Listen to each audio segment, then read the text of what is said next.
लोग देखते हैं बौद्ध धर्म के विभिन्न संप्रदाय। इसमें बौद्ध धर्म के बौद्ध लेखक जो हैं महत्वपूर्ण, अश्वघोष संस्कृत में रचित बुद्ध चरित्र के लेखक अश्वघोष कनिष्क के समकालीन, वह एक कवि, संगीतकार, विद्वान और वक्ता थे। दूसरा है नागार्जुन, उन्होंने महायान बौद्ध धर्म के मध्यमक संप्रदाय का संस्थापक माना जाता है। वे आंध्र के सातवाहन शासक गौतमी पुत्र के मित्र और समकालीन थे। असंग और वसुबंधु, दो भाई जो चौथी शताब्दी में पंजाब क्षेत्र में प्रसिद्ध हुए। असंग अपने गुरु मैत्रेय नाथ द्वारा स्थापित योगाचार या विज्ञानवाद विद्यालय के सबसे महत्वपूर्ण शिक्षक थे। वसुबंधु की महानतम रचना अभिधम्म कोश को आज भी बौद्ध धर्म का महत्वपूर्ण विश्वकोश माना जाता है। अगला है बुद्ध कोश, वे 5वीं शताब्दी के महान पाली विद्वान थे। उनकी सर्वश्रेष्ठ ज्ञात रचना विशुद्धिमग्ग शुद्धिकरण का मार्ग है, जो बुद्ध के मुक्ति मार्ग के थेरेवदा ज्ञान विस्तृत सार और विश्लेषण है। ठीक, अगला आपका आता है दिग्नाग, 5वीं शताब्दी के अंतिम महान बुद्धिजीवी, साथ ही वे बौद्ध तर्कशास्त्र के संपादक भी थे। धम्मकीर्ति, वे 7वीं शताब्दी के एक अन्य महान बौद्ध तर्कशास्त्री, गंभीर दार्शनिक, विचारक और तार्किक थे। आगे चलिए देखते हैं इसमें। चलिए हम लोग देखते हैं हीनयान, महायान, वज्रयान। ठीक, तो हीनयान को थेरेवदा, महायान। पहला देखते हैं इसमें शताब्दी अर्थ, लघु मार्ग और थेरेवदा का तात्पर्य ज्येष्ठों का सिद्धांत है।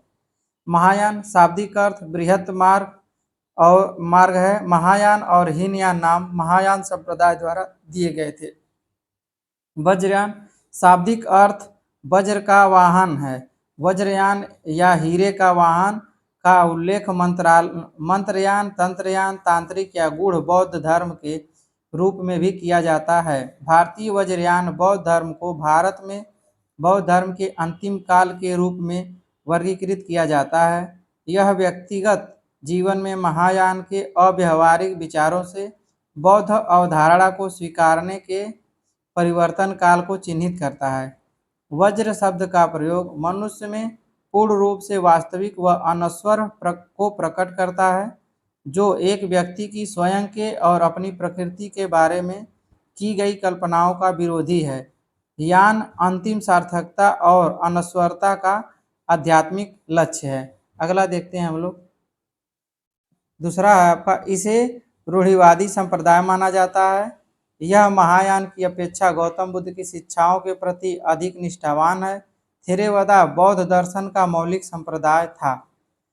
दूसरा महायान में यह बौद्ध दर्शन का विधार्मिक संप्रदाय है। इसकी उत्पत्ति हीनयान के बाद हुई। इसके दो प्रमुख दार्शनिक संप्रदाय हैं, माध्यमिका और योगाचार।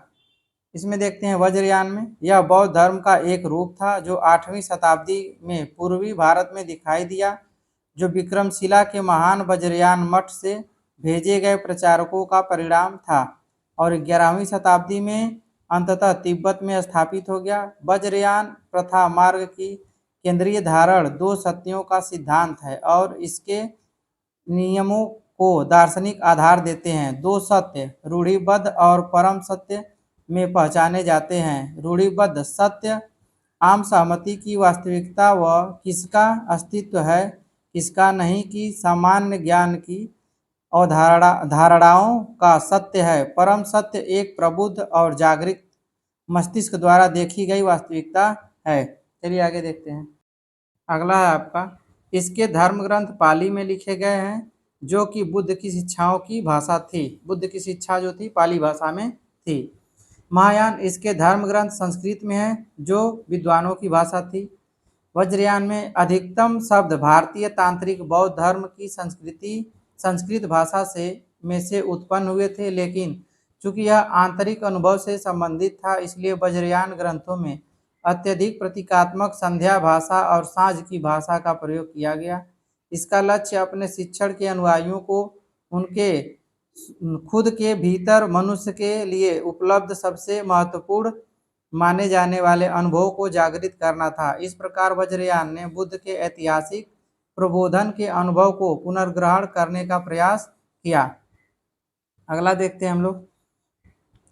बौद्ध धर्म का वह संप्रदाय जो बुद्ध को एक मनुष्य से ज्यादा कुछ नहीं मानता, मूर्ति पूजा में विश्वास नहीं रखता और उसमें आत्म संयम व ध्यान के माध्यम से व्यक्तिगत मोक्ष प्राप्त करने का प्रयास किया। इस प्रकार हीनयान का अंतिम लक्ष्य निर्वाण है।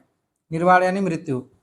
बौद्ध धर्म का एक संप्रदाय जो बुद्ध को भगवान मानते हैं और बुद्ध व बुद्ध स्वरूप में अवतार लेने वाले बोधिसत्व की मूर्तियों की पूजा करते हैं।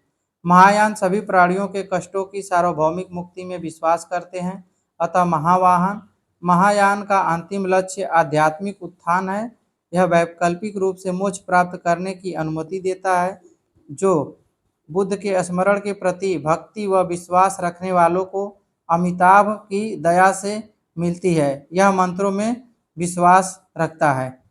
जिसमें देखते हैं हम लोग, यह बौद्ध विचारों और प्रथाओं का गूढ़ विस्तार है, जो स्वयं को प्रबोधन के जल्द व अधिक प्रभावशाली मार्ग के रूप में देखता है। इसके अनुयायियों का विश्वास है कि मोक्ष की प्राप्ति का सबसे अच्छा तरीका जादुई शक्ति प्राप्त करना है, जिन्हें वे वज्र कहते हैं। महायान बौद्ध धर्म की भांति वज्रयान में भी बोधिसत्व की भूमिका पर जोर देता है, लेकिन यह परंपरा प्रचंड देवताओं का समर्थन करती है, जिन्हें तारस के नाम से जाना जाता है। वज्रयान अनुष्ठानों और भक्ति में मंत्रों, गूढ़ मौखिक सूत्र, मंडलों, दृश्यात्मक प्रथाओं में प्रयोग होने वाले आरेख व चित्र, अन्य रस्म रिवाजों की जटिल व्यूह रचना का प्रयोग होता है। वज्रयान में गुरु की भूमिका पर बहुत जोर दिया है, जो धार्मिक शिक्षक होते हैं, जिन्हें दार्शनिक व अनुष्ठानिक परंपराओं में महारत हासिल होती है। गुरु का तिब्बती अनुवाद लामा है और वज्रयान विभिन्न तिब्बती संप्रदायों में दीर्घकाल से ऐसे गुरुओं की वंशावली के चिन्ह मिलते हैं, जिन्हें धार्मिक व राजनीतिक दोनों ही के प्रमुखों के रूप में कार्य किया। दलाई लामा सबसे प्रसिद्ध तिब्बती लामा है। ठीक, आगे देखते हैं हम लोग अगला इसमें का। अगला है आपका, वर्तमान में थेरेवाद बौद्ध धर्म उसके मुख्य गढ़ श्रीलंका में और साथ ही म्यांमार, थाईलैंड और दक्षिण पूर्व एशिया के अन्य भागों में स्थापित है। अशोक ने हीनयान को संरक्षण दिया था। इसमें है आपका महायान में। वर्तमान में महायान बौद्ध धर्म जापान, चीन और अन्य एशियाई देशों में स्थापित है। कनिष्क ने महायान को संरक्षण दिया और बाद में हर्षवर्धन ने भी इसका समर्थन किया। यह है वज्रयान। यह पूर्वी भारत, विशेष तौर पर बंगाल और बिहार में लोकप्रिय हुआ और हिमालय के देशों तिब्बत, नेपाल, भूटान व साथ ही मंगोलिया में प्रभावी है। इसमें से दो दलाई लामा भी आज भी हैं। इनको जो है ये वज्रयान हिस्से से हैं। ठीक है, चलिए हम लोग आज इतना देख लिए। अब आगे हम लोग 8 महान बोधिसत्व अगले वीडियो में देखेंगे। धन्यवाद।